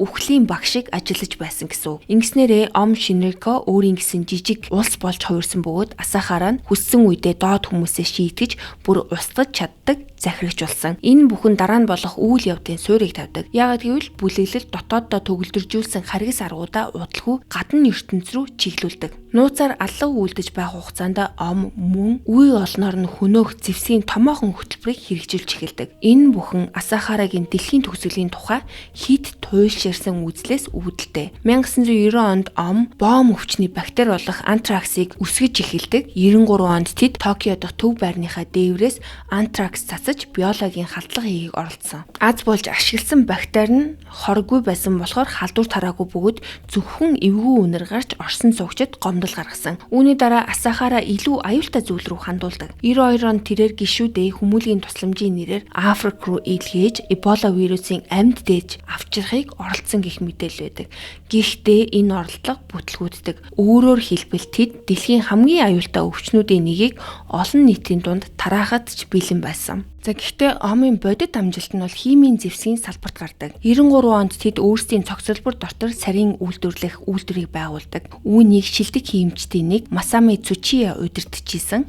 Ом дотор эрдэмтэд, инженерүүд, улс төрийн хүрээний хүмүүс хүртэл байсан учраас тэдэнд ийм төсөл хэрэгжүүлэх боловсон хүчин хангалттай байсан. Тэд сарин, VX, Soman, Mustard Gas зэрэг химийн бодис үйлдвэрлэж үйлдвэрийн хэмжээний хүчин чадалд хүрэхийг зорж байсан. Үйлдвэр бүрэн дуусаагүй байсан ч гэсэн 93 оны төгсгөл гэхэд тэд туршилт хийх хэмжээний сариныг үйлдвэрлэж чадсан. За энэ сарин бол үхлийн аюултай мэдрэл саажуулагч химийн бодис байгаа. 94 онд тэд Австралийн баруун хэсэгт орчих Benja Warren Station гэх мал аж ахуйн бүсэд сариныг туршдаг. Туршилтын үеэр 29 хонь өгсөн боловч тухайн үед эрх баригчид омыг холбоогүй бөгөөд хэрийг зүгээр л ердөө учир битүүлэг хордлого гэж үзээд өнгөрцөн. Энэ туршилт амжилттай болсон тэдэнд итгэл өгч сарин үйлдвэрлэлээ улам нэмэгдүүлдэг. Хожим цагдаа нарын нэгжлэгээр илэрсэн химийн бодисууд нь онлын хувьд хэдэн сая хүний амьд хүрэх хэмжээний байсан гэж үздэг. 95 он гэхэд ом хэдэн 10 кг сарин үйлдвэрч ихсэн байсан бөгөөд үргэлжлүүлэн үйлдвэрлэх хангалттай түүхий эдэгчсэн хадгалж ийсэн.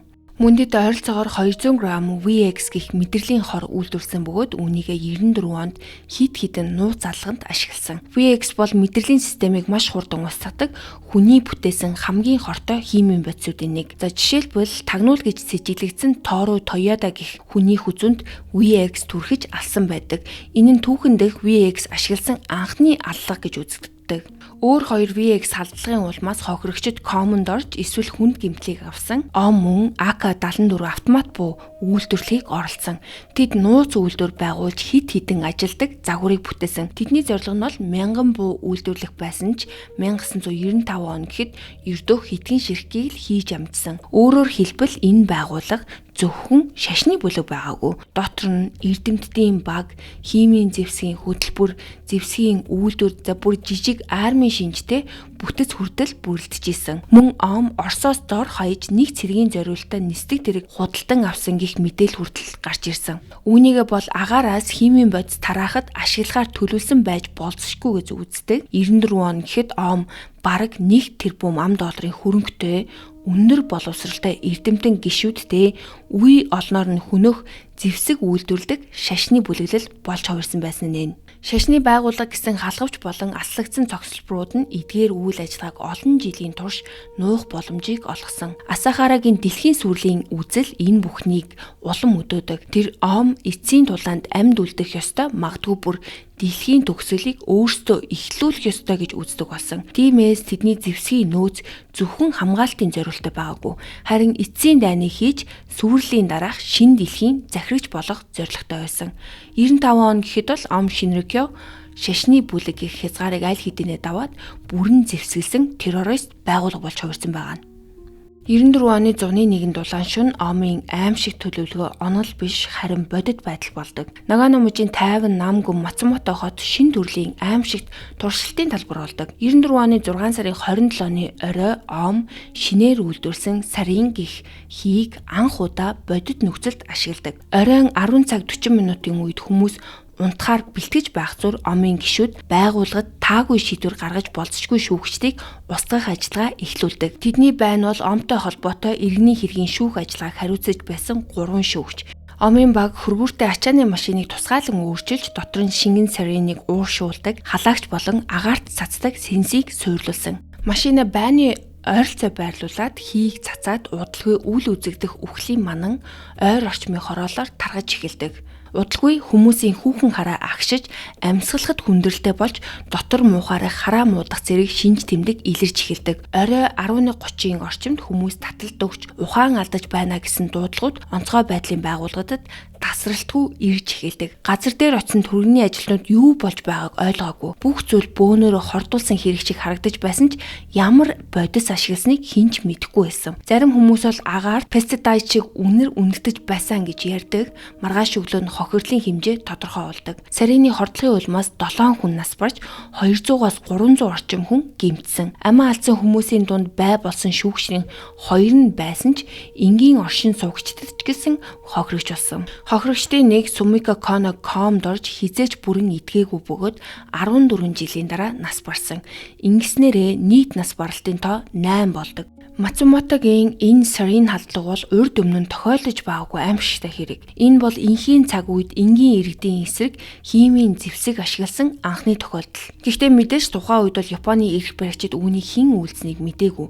Мөрдөгчд ойролцоох газраас үхсэн загснууд олж химийн шинжилгээгээр сарин болохыг тогтоодог. Гэхдээ Япон доторх нэгэн шашны бүлэг ийм хэмжээний химийн зэвсэг үйлдвэрлэж чадна гэдэг санаа бол тухайн үед бараг төсөөлөгдөхгүй зүйл байсан. Тиймээс эхний үед бол хинч омыг сэжиглээгүй, харин Yoshiyuki Kono гэх орон нутгийн нэгэн иргэн химийн мэдлэгтэй гэртээ пестицид хадгалдаг байсан болохоор цагдаа болон хэвлэл мэдээллийн анхны сэжигтэн болж хувирдаг. За гэхдээ Yoshiyuki Kono бол эцэстээ бүрэн цагаатгдаг. Гэхдээ харамсалтай нь тэр үед бол түүний нэр хүнд бол аль хэдийнэ сүрцэн байсан. Дараа нь олон хүн түүнээс олон нийтийн өмнө уучлал хүссэн ч Мацумотогийн халдлагын жинхэнэ эзэн хэн байсан хэдэн сарын турш нууц хэвээрээ үлдсэн. Мэдээж хэрэг үйлсэн багийн гишүүд бол үнэн мөнийг мэдэж байсан ч бүгд л дуугүй байсан. Омын өнцгөөс харвал Мацумотогийн халдлага 2 зорилготой байсан. Нэгдүгээр байгууллагын эсрэг шийдвэр гаргаж болзошгүй шүүгчдээс урьдчилан сэргийлэх. Үнэхээр ч бай болсон шүүгчид хөдөлмөрийн чадваргүй болж омын эсрэг шийдвэр гаргах боломжгүй болдог. Хоёрдугаарт мэдрэлийн хийг ашиглан олон хүнийг хөнөөх боломжийг туршиж үзэх. Хичнээн харгас сонсогдсон ч Асахарагийн дотоод хүрээнийхэн Мацумотогийн халдлагыг ердөө туршилт гэж харсан байх магадлалтай. 8 хүн нас барж хэдэн зуун хүн хордсон энэ хэрэг тэдний хувьд сарин бол бодит нөхцөлд хэр их үр дүнтэй ажиллах мөн эрх баригчид хэрхэн хариу үйлдэл үзүүлэхийг шалгах туршилт байсан. Хамгийн аимшигтай нь бол тэд ямар ч шийтгэлгүй өнгөрч чадсан явдал баривчлага болоогүй олон нийт төөрөгдөлд орсон хэвээрээ жинхэнэ буруутан баригдааг үлддэг. Үүний үр дүнд за ом бол улмал за бүгдээрээ дараагийнхаа юм хийл гэж бодоо илгүү дээ. Мацумотогийн халдлагын дараа Асахара илүү том хэмжээний хүчирхийлэл боломжтой төдийгүй зайлшгүй хэрэгтэй гэсэн итгэлтэй болсон гэж үздэг. Эргээд харахад Мацумотогийн сарын халдлага нь бол Токиод болох дараагийн том террорист ажиллагааны өмнөх сүүлчийн шатн байсан. Энэ халдлагаар ом шашны бүлгээс жинхэнэ террорист байгууллага руу ингээд бүрэн шилждэг. Мөн тэдэнд илүү том халдлага хийгэж шаардлагатай мэдээлэл, туршлага, өөртөө итгэх итгэлийг өгсөн. Асахарагийн хувьд бол тэр илүү том халдлага нь өөрийн айж байсан атлаа нэгэн зэрэг хүсэж байсан дэлхийн сүрлийн дайныг эхлүүлж магадгүй гэж боддог. 94 он, 95 он болж шилжих үед Асахара дэлхийн төгсгөл ойртож байна гэдэгт бүрэн итгэсэн.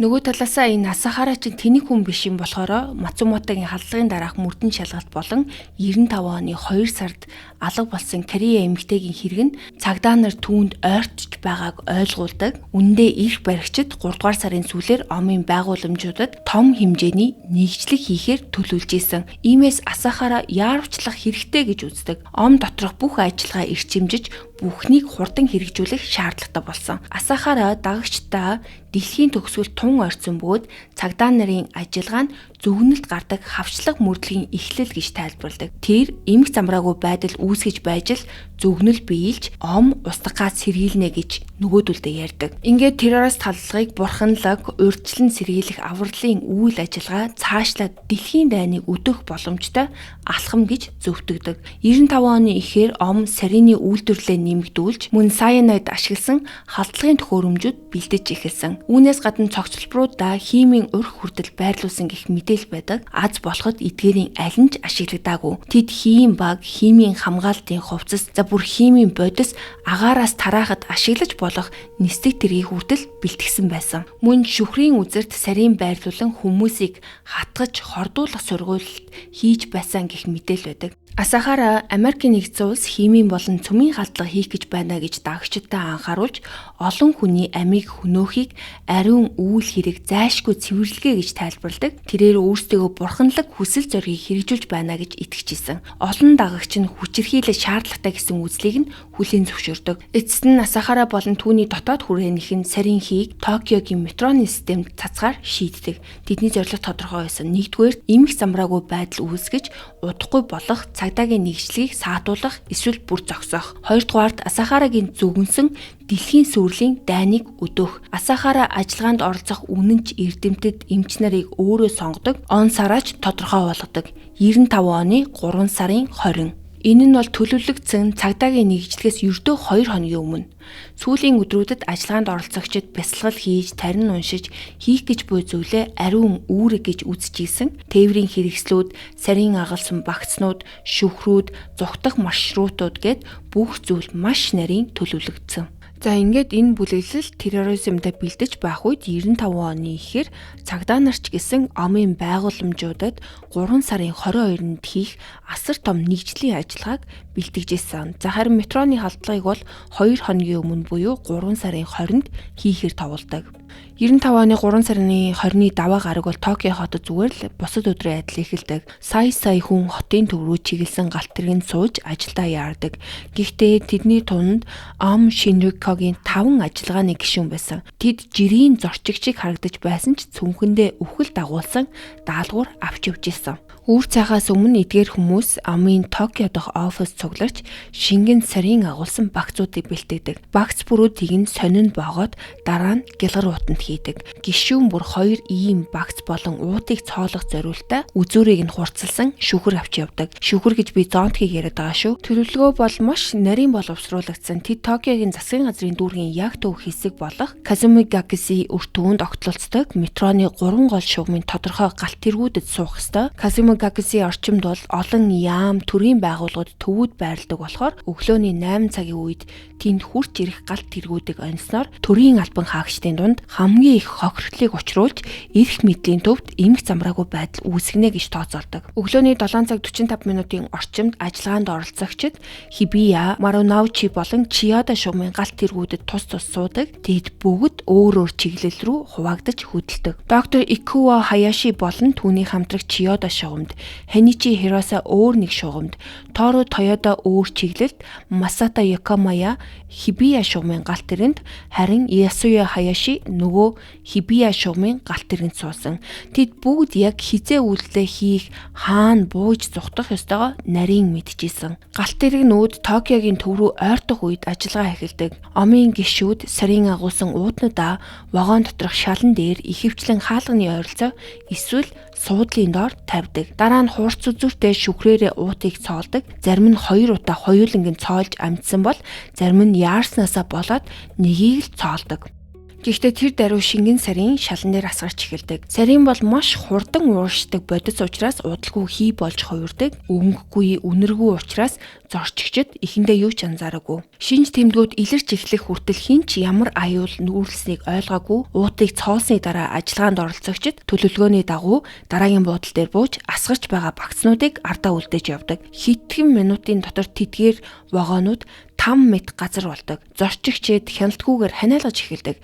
Хараа нь бүрэлзэж нүд болон хамраас нь нулимс шингэн гоожиж эхэлдэг. Мэдрэлийн хор хүний мэдрэлийн системийг сүйтгэж эхэлснээр олон хүн ухаан алддаг. Сарин нь мэдрэлийн дохио дамжуулах процессыг хаадаг болохоор булчингууд хяналтаа алдаж дотоод эрхнүүд ажиллагаагаа доголдуулдаг. Удалгүй хүмүүс амнаасаа хөөс сахруулж бөөлжиж таталд өгч вагонуудын шалан дээр тарчилж эхэлсэн. Дараагийн өртөөнүүдэд очих үед зарим жолооч ажилтнууд юу болж байгааг ойлгоогүй болохоор хаалгыг онгойлгож хохирогчдыг буулгахыг оролддог. Гэтэл энэ нь хийг өртөөнүүд рүү улам тараахад хүргэдэг.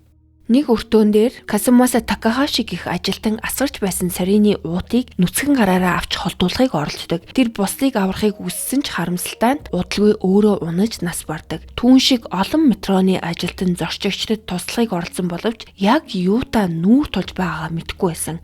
Омын террористуудын үйл ажиллагаа бол маш нарийн зохион байгуулалттай 5 өөр галт тэргийг бараг нэгэн зэрэг онилсон олон шугам дээр зэрэг үүмэн самууныг үүсгдэг. Зарим галт тэрэг зорчигчд унаж эхлэхэд замдаа зогссон, харин зарим нь эцсийн буудалтаа хүрсэн ч дотор нь хідэн 10 ухаан алдсан хүмүүс хэвтэж байсан. Өглөөний 8:10-аас 15-ын хооронд олон өртөөнөөс онцгой байдлын дуудлага цуврж эхэлдэг. Платформ дээр хүмүүс амьсгалж чадахгүй хэвтэж байсан бөгөөд ямар нэгэн маш ноцтой зүйл болж байгаа нь тодорхой. Гэхдээ яг юу болсон талаар мэдээж хинч мэдэхгүй. Эхэндээ аврагчид үүнийг бол хийн алдагдал эсвэл санамсаргүй хордлого байж магадгүй гэж боддог. Гэхдээ хит хитэн өөр байршилд зэрэг ижил нөхцөл байдал үүснэ нь зориудын халдлага болохыг удалгүй ойлгуулдаг. Төв Токиогийн өргөн хүрээг хамарсан энэ хэрэг айдас сандарлыг улам нэмэгдүүлдэг. Энэ үед халдлага үйлдэгчид нь айл хэдийнэ омын цогцлбор эсвэл нуугдах байрнууд руугаа буцаад явцсан байсан. Харин Токио хотын төвд хүмүүс зовж чаналж юу байгаагаа ойлгохгүй үлддэг. Метроны хаалганы дараах эхний мөчүүд бол эмх замраагүй байдал мөн баатарлаг үйлдэлүүдээр ч гэсэн дүүрэн байсан. Аюулын жинхэнэ мөн чанарыг нь мэдэхгүй байсан зорчигчид болон метроны ажилтнууд бие биедээ туслахаар оролдожсэн олон хохирогч метроноос гарч иж Токиогийн бизнесийн дүүргийн гудамжинд сөхөрч унаж исэн. Тэдний нүд хорсож, нулимс гоожиж зарим нь өртөөний гадна талд шууд ухаан алдчихсан. Гудамжаар явж байсан хүмүүс замын хажууд хөвтөж амьсгал хураах шахсан эсвэл ухаангүй болсон хүмүүсийг хараад цочирддаг. Анхны эмнэлгийн ажилтнууд хүртэл хордож эхэлдэг. Яагаад тэгэхээр мэдрэлийн хор ашиглагдсан гэдгийг мэдээгүй бөгөөд хамгаалах хэрэгсэлгүй ирсэн байгаа юм. Гэхдээ удалгүй эмнэлгүүдийн эмчнэр мэдрэлийн хорын сонгодог шинж тэмдгүүдийг таньж эхэлдэг. Токио даярах эмнэлгүүд маш хурдан дүрж ачаалаад дийлхэ болдог. Нийтдээ 5500 гаруй хүн ямар нэг хэмжээгээр өртсөн гэж үздэг. Зарим нь бол маш хүнд байдалтай байсан бол зарим нь зөвхөн хараа бүрлзэх, дотор муухайрах зэрэг хөнгөн шинж тэмдэгтэй байсан. Гэхдээ хамгийн хүнд хохирдлыг сарины уутны ойролцоо байсан зорчигчид болон тэдгээрийг гар хүрч зөөсөн метроны ажилтнууд амсдаг. Тухайн өдөр бол нийт 13 хүн нас барсан. Зарим их сурвалжууд бол хожим нас барсан нэг хүнийг нэмээд 14 гэж үздэг. Нас барагчдын дунд Такахашиг метроны ажилтнууд болон энгийн зорчигчид байсан. Мөн хэдэн зуун ноцтой гэмтэл илэрдэг. Зарим нь хэдэн өдрийн турш комд байсан бол зарим нь мэдрэлийн систем болон уушигны байнгын гэмтэлтэй үлдсэн. Зарим хохирогчийн хараа хүртэл бараг бүрэн алдагдсан. Казумагакиси орчимд төрийн байгууллагад байрладаг болохоор төрийн албан хаагчдын дундаж гисэн хохирол их гардаг. Өртөөнүүдийг бүрэн хааж хоргиужүүлэх ажиллагаа хийх шаардлагатай болсон. Хийм баг өмссөн цагдаа нар өртөөнүүдийг бүслэн хааж орц гарцуудыг битүүмжилсэн. Токиогийн өглөөний оргил ачаалал ихэвчлэн дэг журам зохион байгуулалтын бэлэг тэмдэг байдаг гэсэн бол тэр өдөр жинхэнэ гамшигын бүс болж хувирдаг. Төв Токио даяар түргэний машины дохио хангинж хохирогчдыг олон 10 эмнэлэг рүү зөөж байсан. Хэрэг явдлын цар хүрээ бол маш том байсан болохоор Япон улс дэлхийн 2 дугаар дайнаас хойших хамгийн том онцгой байдлын дайчилгааны нэгийг хийхэд хүрдэг. Хэрэг болго эхний үед бол мэдээж олон нийтийн хариу үйлдэл нь төөрөгдөл айдас байсан. Яг тэгэхээр тэд хэн хаанаас юу хийгээд байгааг мэдэхгүй Японы шашны бүлэглэл ийм зүйл хийсэн байж болно гэсэн санаа бол эхний өдөр бараг хинийч толгойд ороогүй. Ихэнх хүмүүс олон улсын терроризм эсвэл ганцаарчилсан солиотой этгээдийн халдлага гэж боддог. Гэхдээ хэдхэн цагийн дотор сэжиг Шинрёкё руу чиглэж эхэлдэг. Ялангуяа мөрдөгчд Мацумотогийн хэргийг санаж дотор өндөр түвшний хиймчид байдаг гэдгийг мэдэж байсан учраас холбоосууд аажмаар тодордог. 3 сарын 21 цагдаа нар Омыг мөрдөн шалгалтын гол чиглэл болгосноо олон нийтэд зарладаг. Омын оролцоо тодорхой болох тусам хүмүүсийн дунд уур хилэн айдас бас үл итгэх байдал зэрэгцэж төрдөг. Яагаад тэгэхээр нэгэн Японы шашны байгууллага өөрийн улсынхаа энгийн иргэдийн эсрэг ийм аимшигтай хэрэг үйлдсэн гэдэгт олон хүн итгэж чадахгүй байсан. Гэхдээ бодит байдал дээр нэг хүний туйлж ирсэн үзэл, сохор, шүтлэг, олон жилийн тарих угаалт хэдэн мянган хүнийг дагуулж улмаар бүхэл бүтэн улсад асар их зовлон авчирсан нь энэ. Энэ халдлага бол Япон улсыг аюулгүй дэг журамтай нийгэм гэж хардаг төсөөллийг нь бүрэн эвддэг. Хүмүүс өдөр тутмын энгийн нөхцөл байдалд хүртэл өөрсдийгөө эмзэг хамгаалтгүй мэтээр мэдэрч эхэлдэг. Метроны зорчигчдын тоо бол мэдээж хэсэг хугацаанд буурдаг. Яагаад тэгэхээр ажилдаа явдаг хүмүүс айж байсан нь ойлгомжтой. Мөн өөрсдийгөө хамгаалах хэрэгслийн борлуулалт хүртэл огцом өсдөг. Хэвлэл мэдээлэл Омын талаар өдөр шөнөгүй мэдээлж хуучин гишүүд, шашны бүлэг судлаачид, хохирогчид болон тэдний гэр бүлийг ярилцлаганд оруулж исэн. Олон улсын төвшин Токиогийн метроны сарын халдвар нь бол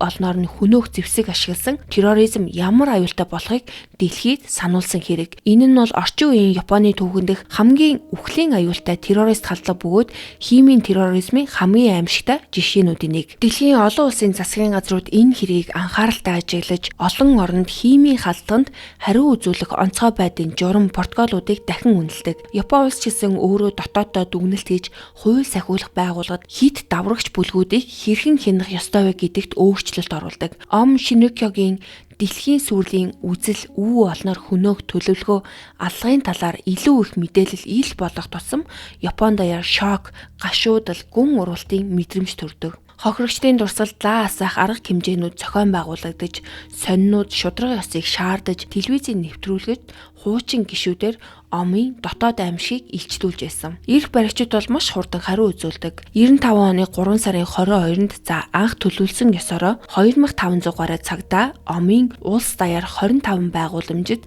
нэгэн зэрэг нэгжлэг хийдэг.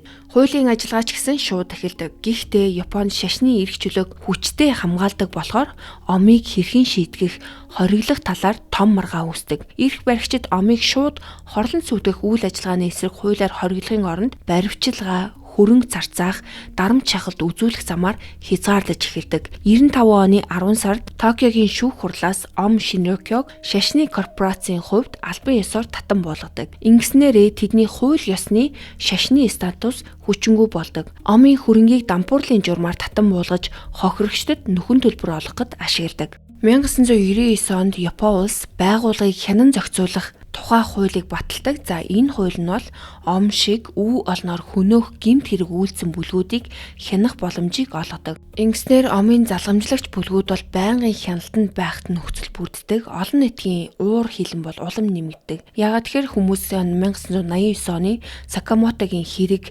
гишүүдийн гэр бүлүүдийн гомдол, анхааруулгуудыг яагаад тоогоогүй вэ гэж асууж байсан. Хэвлэл мэдээлэлч гэсэн мөн адил шалгагдаж шүүмжлэлт өртдөг. Ялангуяа TBS буюу Токиогийн нэвтрүүлгийн систем 1989 онд Сакамотогийн ярилцлагын бичлэгийг нууцаар Омд үзүүлсэн хэрэгт буруутгагддаг. Энэ үйлдэл нь Сакамото болон түүний гэр бүлийг алхад хүргэсэн гол шалтгаануудын нэг болсон гэж үздэг. Энэ дуйлаанаас болж TBS удирдах албан тушаалтнууд огцож Японы хэвлэл мэдээлэл өөрийн ёс зүйн талаар ноцтой дүгнэлт хийхэд хүрдэг. 95 оны сүүл гэхэд олон нийтийн анхаарал шүүхийн танхим руу шилждэг. Япон улс Асахарагийн 100-ны шүүх хуралд бэлтгэж байсан. Метроны халдлага Японы түүхэн дэх хамгийн нэгдмэл үндэсний хариу үйлдэлүүдийн нэг бий болгосон. Цагдаагийн ажиллагаа, хууль эрх зүйн шинжилэл, хэвлэл мэдээллийн хариуцлага зэрэг нь Япон улс дотоодын аюул заналтай хэрхэн харьцахыг өөрчилдөг. Токиогийн метроны халдлагын дараа Японы хууль сахиулах байгууллагууд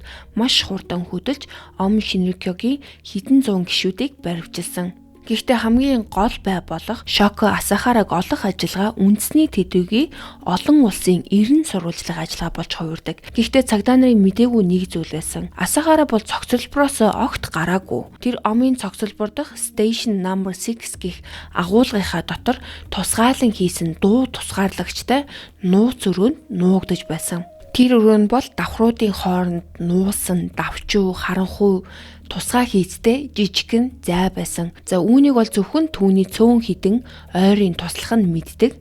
3 сарын 22-нд цагдаа нар цогцлборт нэгжлэх хийхдээ лаборатори зэвсэг олон нотлох баримт илрүүлж олон хүнийг баривчилсан ч Асахараг олж чадаагүй. Мөрдөгчид цогцлборыг үргэлжлүүлэн задлан шалгаж дагагчдыг байцааж аажмаар сэжүүрүүдийг холбож эхэлдэг. 95 оны 5 сарын 16-нд халдгаас бараг 2 сарын дараа цагдаа нар Station Number 6 дотор өрөмдөж шалгасны эцэст Асахараг олдог. Тэр бол тэр давчуу харанхуй нуугдах газартаа чимээгүй хэвтчихсэн. Өөрийн хийсэн бүх аимшигт хэрэгт ерөөсөө санаа зовхгүй байгаа юм шиг бясалгаж байгаа юм шиг дүр үзүүлж хэвтчихсэн. Түүнийг бол үс гисгэн сэгсийсэн, дээлтэй, ямар нэгэн эсэргүүцэл үзүүлээгүй байдалтай олдог. Түүнийг баривчлах тэр хачиргалтай мөчийг бол телевизээр дамжуулсан бөгөөд хүмүүс цагдаа нар түүнийг нууц зайнаас гаргаж баривчилж байгааг харсан. За түүний баривчилгаа бол мэдээж хамгийн том эргэлтийн цэг болдог. Яагаад тэгэхээр энэ бүхний гол зохион байгуулагч нь баригдсан байгаа нь. 95 оны турш ирэх баригчид омын гол удирдагчдын олонхийг нь баривчилдаг. Гэхдээ нэг онцгой тохиолдол байсан.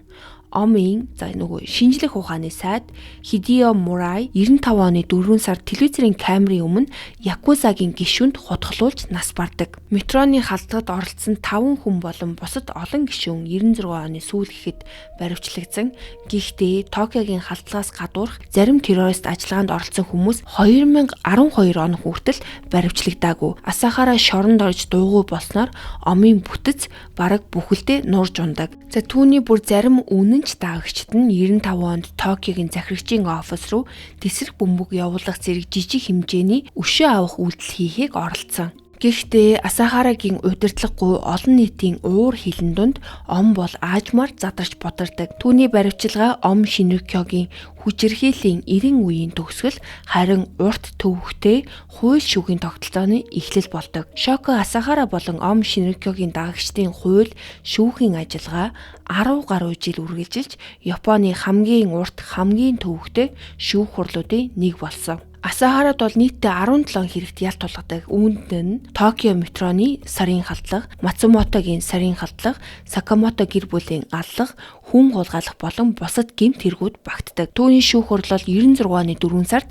Токио дахь тусгай хамгаалалтаа шүүхийн тахимд эхэлсэн. Эхэндээ Асахара удаан ярьж ойлгомжгүй тайлбарууд өгч, зарим хэргийг үгүйсгэж, зарим үйлдэлийг хитрхи хичээсэн дагагчид дээр тогхохыг оролддог.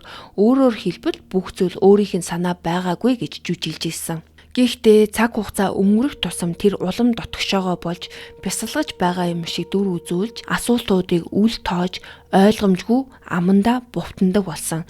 Түүний сэтгцийн байдал бол эргэлзээ төрүүлсэн нь мэдээж, гэхдээ үнэлгээ хийсний дараа түүнийг шүүхэд оролцох бүрэн чадвартай гэж үздэг. Олон хүн түүнийг шүүх хурлыг удраашруулахын тулд зориуд ийм шинж тэмдэг үзүүлж байна гэж итгэдэг. Хохирогчид болон амиа алдсан хүмүүсийн гэр бүлүүд омын учруулсан сүрлийн талаар сэтгэл өвтгөн мэдүүлгүүдийг өгдөг.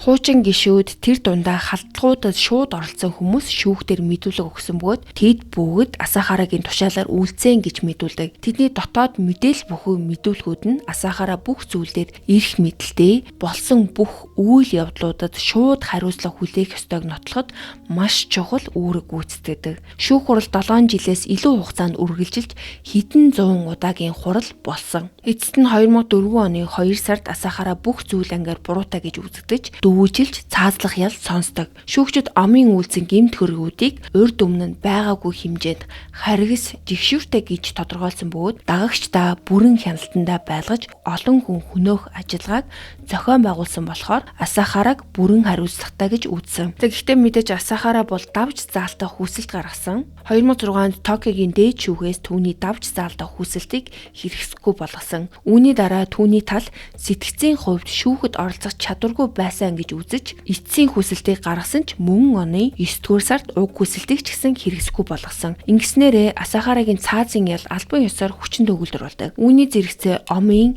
190 гаруй гишүүн тусдаа шүүгдсэн. Зарим нь бол хэдхэн жилийн ял авсан бол зарим нь бүх насаараа хорих ял сонссон. Мөн сарын халдлагыг төлөвлөсөн болон хэрэгжүүлсэн хид хідэн өндөр албан тушаалын гишүүнд цаазын ял оноосон. 2000-ад оны дунд үе гэхэд тэдний бараг бүх давж заалдах ажиллагаа дууссан.